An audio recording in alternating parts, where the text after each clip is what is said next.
बंदर और डॉल्फिन की कहानी। एक बार कुछ समुद्री नाविक एक बड़े जहाज में समुद्री यात्रा पर निकले। उनमें से एक नाविक के पास एक पालतू बंदर था। उसने उसे भी अपने साथ जहाज पर रख लिया। यात्रा प्रारंभ हुई। जहाज कुछ दिन की यात्रा के बाद समुद्र के बीचों बीच पहुंच गया। गंतव्य तक पहुंचने के लिए नाविकों को अभी भी कई दिनों की यात्रा करनी थी। इतने दिनों तक मौसम नाविकों के लिए अच्छा रहा था, लेकिन एक दिन समुद्र में भयंकर तूफान आ गया। तूफान इतना तेज था कि नाविकों का जहाज टूट गया।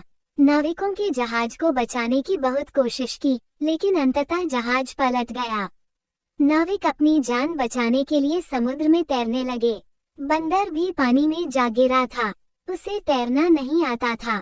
वो डूबने लगा और उसे अपनी मौत सामने नजर आने लगी। वो अपनी जान बचने के लिए चीख पुकार मचाने लगा। उसी समय एक डॉल्फिन वहां से गुजरी। उसने बंदर को डूबते हुए देखा तो उसके पास गई और उसे अपनी पीठ में बिठा लिया। वो बंदर को लेकर एक द्वीप की ओर तैरने लगी। द्वीप पर पहुंचकर डॉल्फिन ने बंदर को अपनी पीठ से उतारा। बंदर की जान में जान आई। डॉल्फिन ने बंदर से पूछा, क्या तुम इस स्थान को जानते हो? हाँ बिल्कुल, यहाँ का राजा तो मेरा बहुत अच्छा मित्र है, और तुम जानती हो कि मैं भी एक राजकुमार हूँ। बंदर की आदत बड़ा चढ़ाकर बात करने की थी। वो डॉल्फिन के सामने बड़ी बड़ी बातें करने लगा।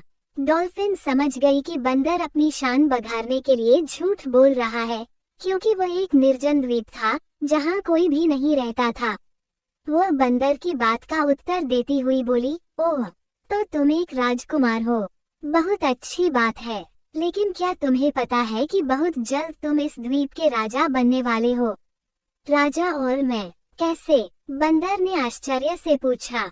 वो इसलिए कि तुम द्वीप पर एकलौते प्राणी हो, इसलिए बड़े आराम से यहाँ के राजा बन सकते हो। मैं जा रही हूँ, अब तुम अपना राजपाट संभालो। इतना कहकर डॉल्फिन तैरकर वहाँ से दूर जाने लगी। बंदर पुकारता रह गया और उसने झूठ और शेखी से नाराज डॉल्फिन उसे वहीं छोड़कर चली गई। सीख: व्यर्थ की शेखी बघारना मुसीबत को बुलावा देना है।